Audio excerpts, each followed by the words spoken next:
O mundo já teve alguns casos de possessão demoníaca, onde a vítima apresentou problemas de saúde, mudança de comportamento, convulsões e desmaios. Em outros casos relatados, as vítimas apresentaram acesso ao conhecimento oculto e a línguas estrangeiras, assim como mudança drástica de entonação de voz e estrutura facial. Mas e quando um bebê nasce e já é o verdadeiro demônio? Essa história aconteceu em São Bernardo do Campo e, na época, deixou muita gente apavorada. E se for verdade? Eu sou Uriel Martínez. Seja bem-vindo ao nosso canal.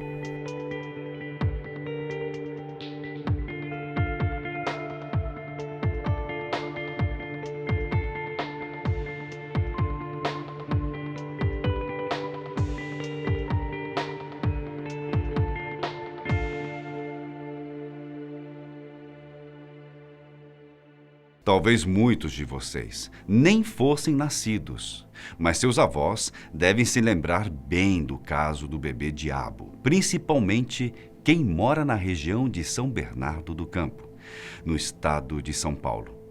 Quem é fã de cinema já deve ter visto o filme clássico O Exorcista ou O Exorcismo de Emily Rose. Mas no caso que eu vou te contar agora, a criança já nasceu sendo o próprio demônio. Pois bem, tudo começou com a reportagem de um jornal local. O Notícias Populares tinha como slogan "Nada mais que a verdade" e circulou na região entre os anos de 1963 e 2001. O conteúdo desse jornal era principalmente composto de acontecimentos que envolviam crimes, sexo e violência. As notícias sempre eram muito polêmicas e vinham acompanhadas de manchetes sensacionalistas, com a intenção de chamar a atenção de quem batia o olho. Quando o NP foi criado, o objetivo era fazer concorrência ao jornal Última Hora, mídia que tinha como preferência a classe trabalhista. Mas o objetivo real do Notícias Populares era lançar o empresário Herbert Lévy a candidato do governo do estado de São Paulo nas eleições de 1965. Resumindo, o Notícias Populares foi criado para ser um Última Hora de direita. O jornal, que foi por muito tempo publicado pelo Grupo Folha, foi criado pelo imigrante romeno Jean Melli e pelo já citado Herbert Lévy. No dia 11 de maio de 1975 surgiu a seguinte manchete no NP: "Nasceu o diabo em São Paulo". Essa manchete poderia ser apenas uma ironia política ou algo do tipo, mas, ao que tudo indicava, seu conteúdo era sério e real.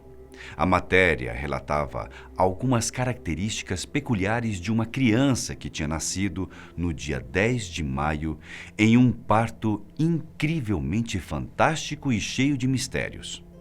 O parto também foi marcado, segundo o jornal, por correria e muito pânico por parte das enfermeiras e médicos que estavam envolvidos.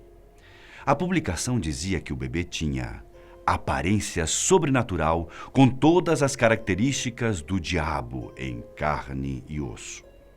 Vocês conseguem imaginar uma criança nascendo com pelos por todo o corpo, um par de chifres, uma cauda que media cerca de 5 centímetros e um olhar feroz que dava medo em muita gente?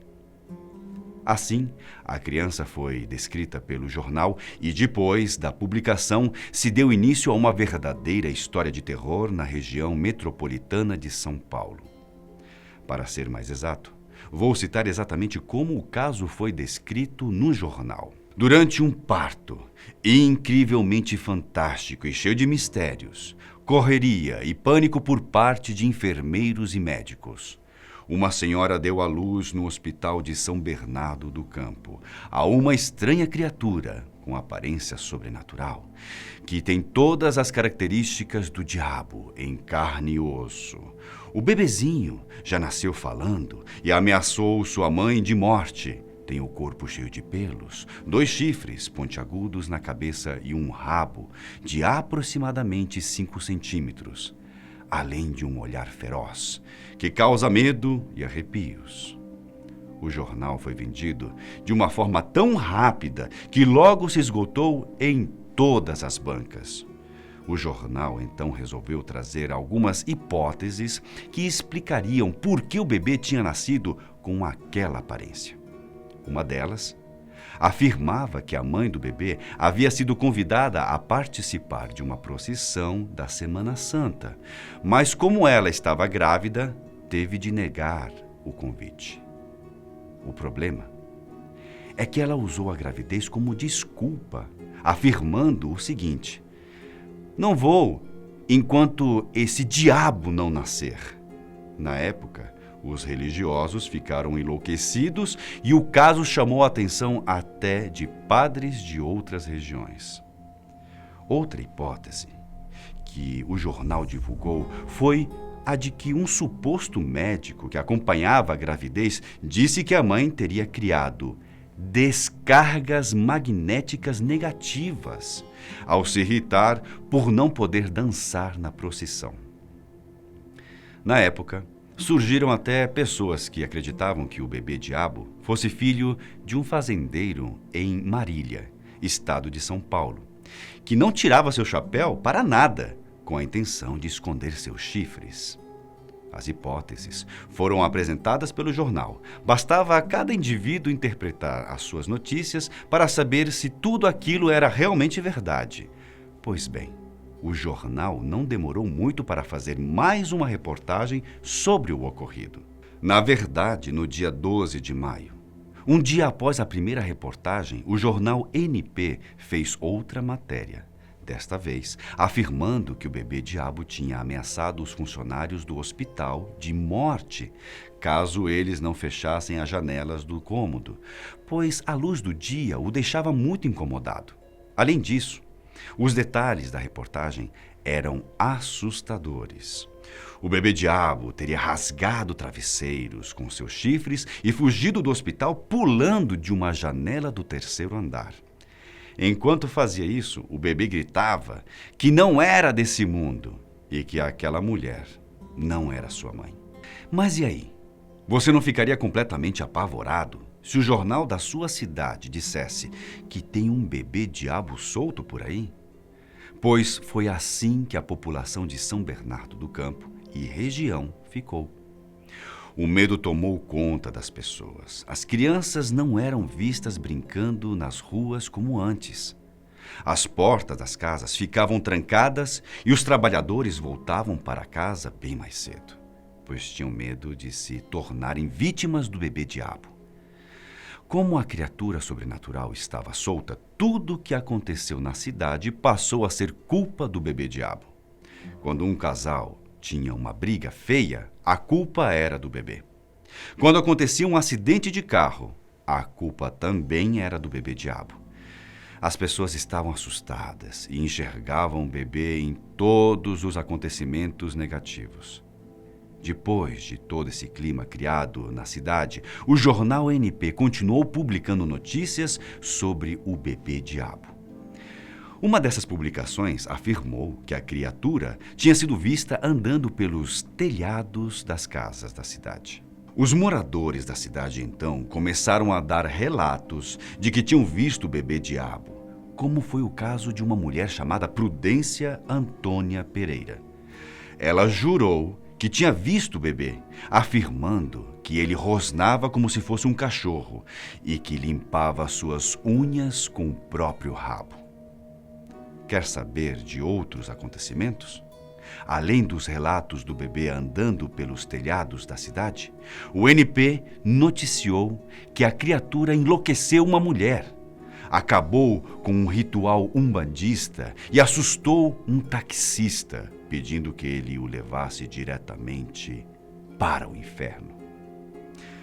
Antes desses acontecimentos, o Notícia Populares circulava em cerca de 80 mil exemplares por dia.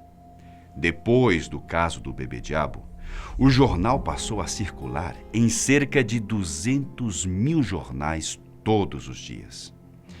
Sabe quem se interessou e foi atrás para investigar o caso? Zé do Caixão e seus assistentes. Além do Zé do Caixão, feiticeiros e fanáticos religiosos foram até São Bernardo do Campo para tentar matar o bebê-diabo. Só para vocês terem uma ideia, surgiu até uma clínica particular que dizia ter capturado a tal criatura e iria exibi-la para os curiosos, mas com algumas condições. Os visitantes deveriam ter mais de 18 anos, não ter problemas cardíacos, usar crucifixos e se responsabilizar por possíveis consequências. Depois de mais ou menos um mês, o jornal NP publicou que o bebê-diabo tinha sido sequestrado por desconhecidos, levado para o Nordeste e queimado vivo. Zé do Caixão e a sua equipe foram até a redação do Notícias Populares para saber mais sobre o que estava acontecendo. Depois de entender o caso, os assistentes de Zé do Caixão, Satã e Marcelo Mota foram enviados à Bahia para tentar ter mais informações sobre o bebê-diabo. Os dois entraram em um ônibus no terminal rodoviário do Tietê e foram para o Nordeste. Quando eles retornaram, garantiram que a criatura sobrenatural realmente tinha morrido.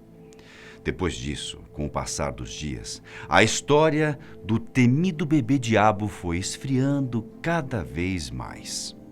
O Notícias Populares não dava mais tanto destaque para a criatura. Ao todo, durante 25 dias seguidos, a manchete principal do jornal fazia referência ao bebê-diabo. Depois, por mais 12 dias, as notícias envolvendo a criatura demoníaca estamparam a primeira página do jornal. Ao todo, foram 37 dias de notícias sobre o acontecimento. A história despertava cada vez menos o interesse das pessoas, até que caiu no esquecimento. Bom, de fato, a história do bebê-diabo causou muita repercussão na região metropolitana de São Paulo, mas nunca mais tocaram no assunto. Muitos diziam que isso não passava de uma mentira ou mesmo de que o bebê-diabo era apenas uma criança com algumas deformidades. Mas vem cá, e se essa história for real? E se for verdade?